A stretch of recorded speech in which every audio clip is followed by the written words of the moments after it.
नमस्कार प्यारे साथियों, मैं हूं आपका दोस्त कौशल प्रजापति। स्वागत करता हूं आपको अपने YouTube चैनल रोशन मॉक क्लास में।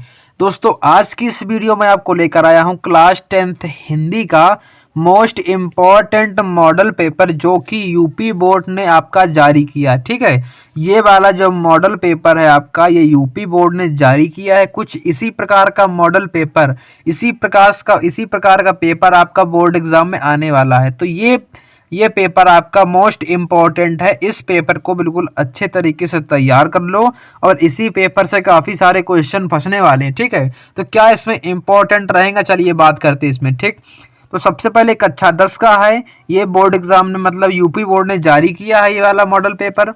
और इसका समय कितना रहेगा भाई साहब, 3 घंटे 15 मिनट इसका टाइम रहता है, सभी को पता होगा। और इसका पूर्णांक कितना है, 70 अंक का पूर्णांक है। ठीक है, इसके बाद फर्स्ट नंबर निर्देश क्या लिखा पढ़ेंगे यहाँ पर। इसका स्क्रीनशॉट ले लो, इसको आराम से पढ़ लेना अच्छे तरीके से। लिखा है प्रारंभ के 15 मिनट परीक्षार्थियों को प्रश्न पत्र पढ़ने के लिए निर्धारित है।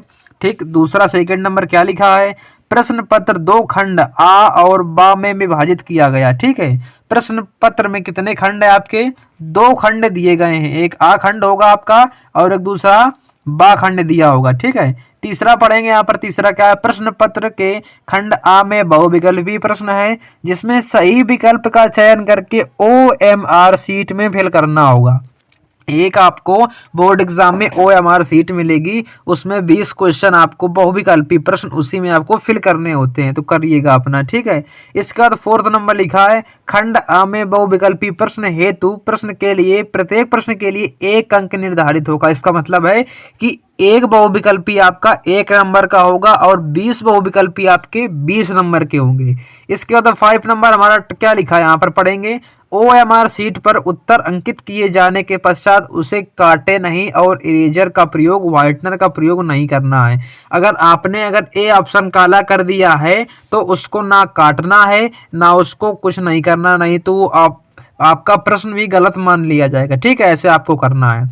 चलिए बढ़ते हैं प्रश्न की ओर। हमारा पहला प्रश्न क्या लिखा है, मोस्ट इंपॉर्टेंट है ये मॉडल पेपर, मोस्ट इंपॉर्टेंट है। तो पढ़ेंगे यहाँ पर क्या लिखा है। पहला प्रश्न, बाबू गुलाब राय किस युग के लेखक हैं। आपको बताना है कि बाबू गुलाब राय भाई साहब किस युग के लेखक हैं। आपके सामने 4 ऑप्शन है ABCD। भारतेंद्र युग के लेखक हैं कि द्विवेदी युग के। तो आपका इसका करेक्ट आंसर क्या होगा, जो बाबू गुलाब राय हैं वे कहाँ के, द्विवेदी युग के लेखक। कब के हैं, द्विवेदी युग के। सेकंड नंबर प्रश्न क्या लिखा है, चिंतामणि किस विधा की रचना, भाई साहब आपको बताना है। एक अंक का ये सामने आपको दिया है, 1 नंबर का आपका पूछा जाता है। चिंतामणि आपको बताना। ठीक है, तो A नंबर ऑप्शन निबंध दिया है, B नंबर कविता, C नंबर नाटक और D नंबर कहानी। तो फटाफट कमेंट करके बताएंगे कि चिंतामणि किस विधा की रचना। तो आपका इसका करेक्ट आंसर क्या होगा, A नंबर निबंध इसका होने वाला। ठीक है, बढ़ते हैं अगले प्रश्न की ओर। अगला प्रश्न हमारा क्या दिया है पढ़ेंगे यहाँ पर और इसका आंसर कमेंट करेंगे। प्रश्न नंबर 3, गबन किसकी रचना है। गबन जो है वो किसकी रचना है। तो इसका करेक्ट आंसर क्या होगा, A नंबर मुंशी प्रेमचंद्र की रचना है गबन। ठीक है, प्रश्न नंबर 4 क्या लिखा है, शुक्ल युग की समयावधि क्या है। शुक्ल युग कब से लगाकर कब तक है, तो आपको बताना है। तो इसका करेक्ट आंसर क्या होगा, शुक्ल युग जो है आपका, इसका करेक्ट आंसर B होगा, जो कि 1919 से 1938 तक है आपका शुक्ल युग। ठीक, बढ़ते हैं अगले क्वेश्चन की ओर। अगला क्वेश्चन हमारा क्या लिखा है, क्वेश्चन नंबर 5 है। नीड़ का निर्माण, भाई साहब आ गया, नीड़ का निर्माण फिर पढ़ेंगे किस विधा की रचना है। जो नीड़ का निर्माण फिर है ये किस विधा की रचना है, तो आपको बताना है। तो इसका करेक्ट आंसर क्या होगा, आत्मकथा। ठीक है, B नंबर इसका करेक्ट आंसर होगा, B नंबर। तो OMR सीट में हम B नंबर को ब्लैक काला कर देंगे। ठीक, चाहे ब्लू पेन से करना या फिर ब्लैक पेन से, एक पेन से करना पड़ेगा। इसके बाद प्रश्न नंबर 6 दिया है, प्री प्रवास किस युग की रचना है। जो प्री प्रवास है वो किस युग की रचना है। तो इसका correct answer option number A होगा, किस युग की है, द्विवेदी युग की है। ठीक है, बढ़ते हैं क्वेश्चन नंबर 7 की ओर। क्वेश्चन नंबर 7 क्या लिखा है, मधुशाला किसकी रचना है। मधुशाला किसकी रचना है? तो बताएंगे आप लोग। तो इसका करेक्ट आंसर क्या होगा? हरिवंश राय बच्चन। ठीक है, तो ऑप्शन नंबर सी करेक्ट हो जाएगा, हरिवंश राय बच्चन हो जाएगा। ठीक, बढ़ते अगले क्वेश्चन की ओर। अगला क्वेश्चन हमारा क्या लिखा है? क्वेश्चन नंबर 8 देखेंगे। भारत भारती, भारत भारती की रचना किसकी रचना आपको बताना है। तो ये आपकी रचना है किसकी? मैथिली शरण गुप्त की। तो ऑप्शन नंबर क्या? बी करेक्ट हो जाएगा, ऑप्शन नंबर। ठीक है, बढ़ते हैं अगले क्वेश्चन की ओर। 9 नंबर क्वेश्चन क्या लिखा है? आधुनिक काल कब से कब तक माना जाता है? तो कमेंट करके बताइएगा सभी लोग, आधुनिक काल कब से कब तक माना जाता है। और इस क्वेश्चन को डाल लीजिए, वेरी इंपॉर्टेंट क्वेश्चन है, क्वेश्चन बोर्ड एग्जाम में देखने को मिल सकता है। ये सारे क्वेश्चन वेरी इंपॉर्टेंट है, तो कमेंट में बताना है आपको। प्रश्न नंबर 10, मतीराम किस युग के कवि हैं? आपको बताना है जो मतीराम है वो किस युग के। तो इसका ऑप्शन नंबर करेक्ट होगा, ऑप्शन नंबर डी करेक्ट होगा, ऑप्शन नंबर डी, रीतिकाल के हैं मतीराम। कब के? रीतिकाल के। क्वेश्चन नंबर अगला पढ़ेंगे। क्वेश्चन नंबर 11 लिखा है, हास्य रस का स्थायी भाव क्या होता है भाई साहब? हास्य रस का स्थायी भाव तो हास होता है। क्वेश्चन आपका ये वेरी इंपॉर्टेंट है, वेरी इंपॉर्टेंट क्वेश्चन है। और शोक जो लिखा है वो किसका स्थायी भाव है? तो शोक है वो आपका करुण का स्थायी भाव। किसका? करुण का स्थायी भाव लिखा है। और जो रति लिखा है, रति, ये आपका किसका? श्रृंगार रस का स्थायी भाव। किसका है? श्रृंगार रस का। और जो निर्वेद लिखा है, निर्वेद हमारा यहाँ पर वो होगा आपका शांत रस का स्थायी भाव। ठीक है, तो चारों आपको स्थायी भाव याद कर लेना, वेरी इंपॉर्टेंट है। इसके बाद 12 नंबर प्रश्न क्या दिया है? सोहत ओढ़े पीत पटु श्याम सलोने गात मनो नीलमणि शैल पर आतप पर्यो प्रकाश। Question very very very important है। इसमें बताना है आपको कौन सा अलंकार है। तो बताइएगा इसमें कौन सा अलंकार है। तो इसका ऑप्शन नंबर बी करेक्ट होगा, उत्प्रेक्षा अलंकार। ऑप्शन नंबर बी करेक्ट होगा। बढ़ते हैं अगले प्रश्न की ओर। प्रश्न नंबर 13 दिया है। क्या दिया? रोला छंद में कुल कितने चरण होते हैं आपको बताना है। तो इसमें चरण कितने होते हैं? 4 चरण होते हैं रोला छंद में।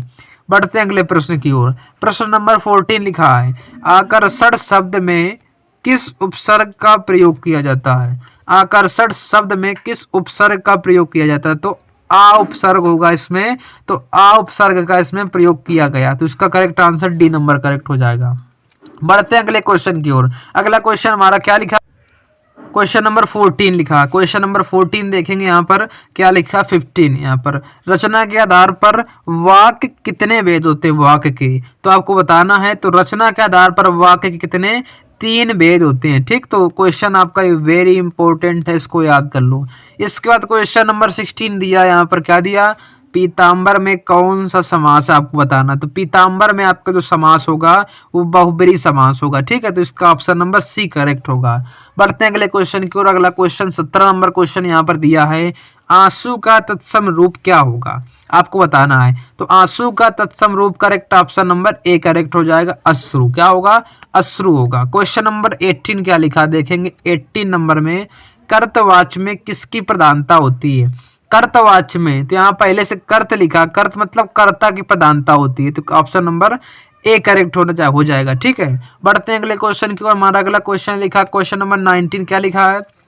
ताब शब्द में वचन और विभक्ति क्या होगी? जो ताब आपका इस शब्द दिया गया है इसमें वचन और विभक्ति क्या होगी? तो इसका ऑप्शन नंबर कौन सा? सी करेक्ट होगा, षष्ठी विभक्ति बहुवचन होगा। ठीक है, तो इसका ये ऑप्शन करेक्ट हो जाएगा। बढ़ते हैं अगले क्वेश्चन की ओर। Last question, very important question और सबसे सिंपल क्वेश्चन। क्वेश्चन नंबर 20, निम्नलिखित में सर्वनाम आपको बताना है। जो मनुष्य है वो एक संज्ञा है, बचपन एक क्या है? संज्ञा है। इसका करेक्ट ऑप्शन नंबर सी हो जाएगा। यह एक क्या है? सर्वनाम है। वह एक क्या है? सर्वनाम है। ठीक, बढ़ते हैं अगले क्वेश्चन की ओर। अब आता है हमारा खंड बा। अब इसमें खंड बा में आपको क्या करना है? पढ़ेंगे और फटाफट इसका स्क्रीनशॉट लेंगे। क्वेश्चन आपका वेरी इंपॉर्टेंट है। यह आपका ऐसा एक प्रश्न आता है, इसमें लिखा है निम्नलिखित गद्यांश पर आधारित 3 प्रश्नों को उत्तर देना। ये आपके सामने एक गद्यांश लिखा है, इसी से रिलेटेड आपको ये 3 प्रश्न दिए गए हैं। कौन कौन से प्रश्न देखेंगे यहाँ पर? उपयुक्त गद्यांश का संदर्भ लिखना है। अब इतना भी आपका ये गद्यांश दिया है, ये 4 लाइन का, इसका आपको हेडिंग डालकर संदर्भ हेडिंग डालनी है। उसके बाद आपको उसका क्या संदर्भ लिखना है। ठीक है। क्वेश्चन नंबर 2 क्या लिखा है, रेखांकित अंक की व्याख्या कीजिए। अब जितने मतलब अंडरलाइन है, जितने जहाँ तक नीचे लाइन खिंची है उसकी आपको व्याख्या करनी है, आपको हिंदी में रिलेट करके उसमें व्याख्या बताना है। क्वेश्चन नंबर 3 यहाँ पर क्या लिखा देखेंगे, लेखक के अनुसार समाज में विभिन्नता देखकर लोग एक दूसरे की ओर क्यों आकर्षित होते हैं। तो आपको इसी से ढूंढकर आपको लिखना है। ठीक है, इसी पैराग्राफ से, इसी गद्यांश से ढूंढकर आपको लिखना है। बढ़ते हैं। अगर आपको ऊपर वाला पैराग्राफ नहीं आ रहा है तो ये वाला कर दो, इसमें अथवा दिया गया इसमें अथवा दिया। ठीक है, तो ये वाला कर सकते हो।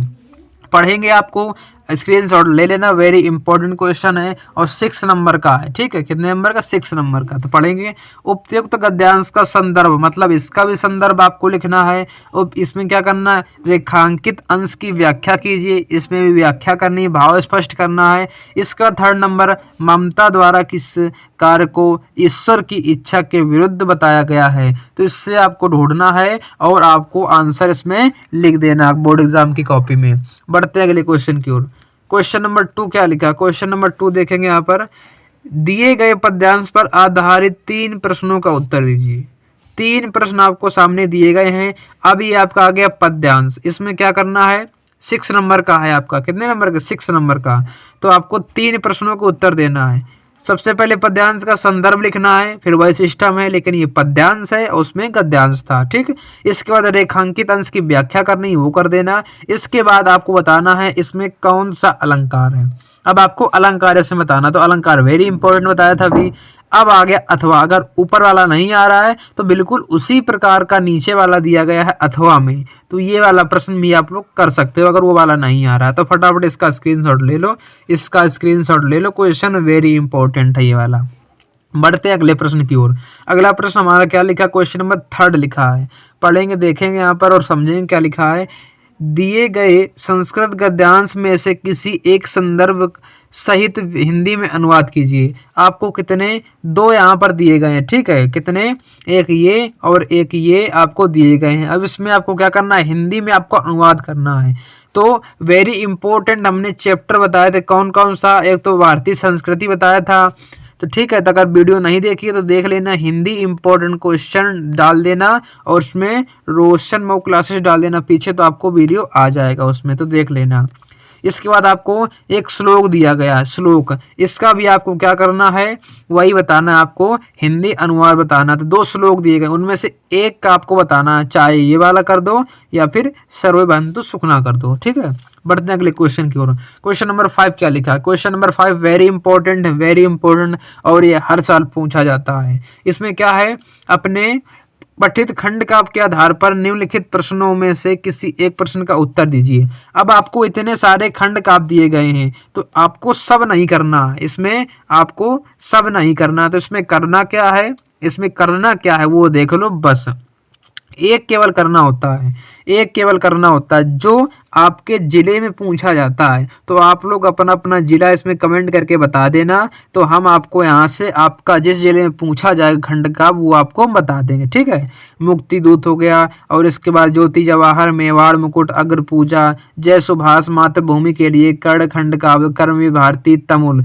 ठीक है, तो इतने सारे खंड काव्य हैं, आपको एक लिखना होता है, वो भी अपने ज़िले के हिसाब से। तो कमेंट कर देना अपना ज़िला, तो हम आपको बता देंगे।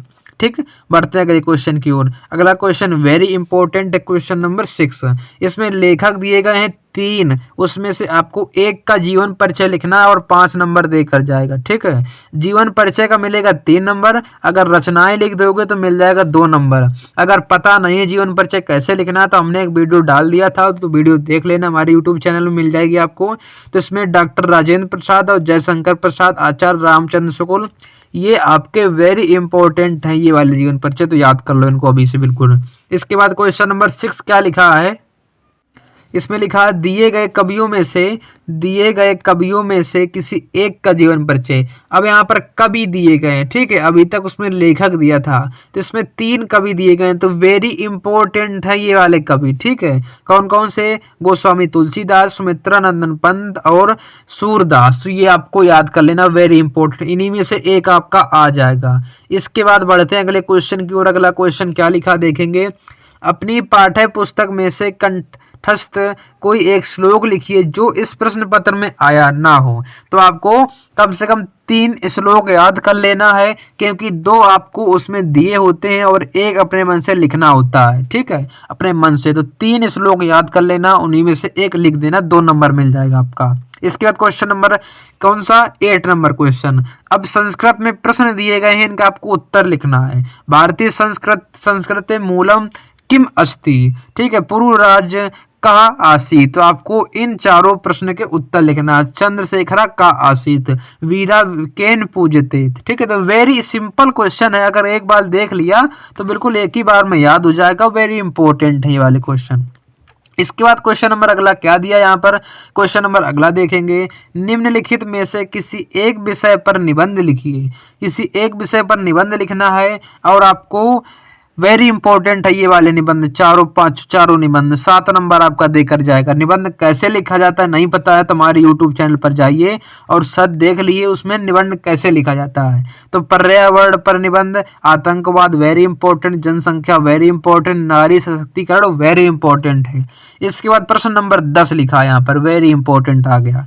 इसमें आपको क्या, एक पत्र आता है, आपको 2 आते तो उसमें एक लिखना होता है। पहला क्या दिया? अपनी विशेष रुचियों का उल्लेख करते हुए अपने मित्र को एक पत्र लिखना है, ठीक। सेकंड नंबर, उत्तर मध्य रेलवे को एक शिकायती पत्र लिखना है जिसमें टिकट निरीक्षक द्वारा किए गए अभद्र व्यवहार का उल्लेख हो। तो आपको लिखना है, बिल्कुल अच्छे तरीके से लिख देना, ठीक है। तो आज का ये प्रश्न पत्र जो है ये आपके लिए मोस्ट इम्पोर्टेंट है, ये आपके लिए मोस्ट इम्पोर्टेंट है। तो इसको याद कर लेना बिल्कुल अच्छे तरीके से और इसको तैयार करके जाना। अगर वीडियो अच्छा लगा हो तो वीडियो को लाइक जरूर कर दें और ज़्यादा से ज़्यादा वीडियो को शेयर कर दो। और हमारे यूट्यूब चैनल को सब्सक्राइब नहीं किया तो सब्सक्राइब कर लो, क्योंकि ऐसे ही इंपॉर्टेंट वीडियो हमारे यूट्यूब चैनल पर आती रहती हैं। मिलते हैं नेक्स्ट वीडियो में, तब तक के लिए सभी को टाटा बाय बाय।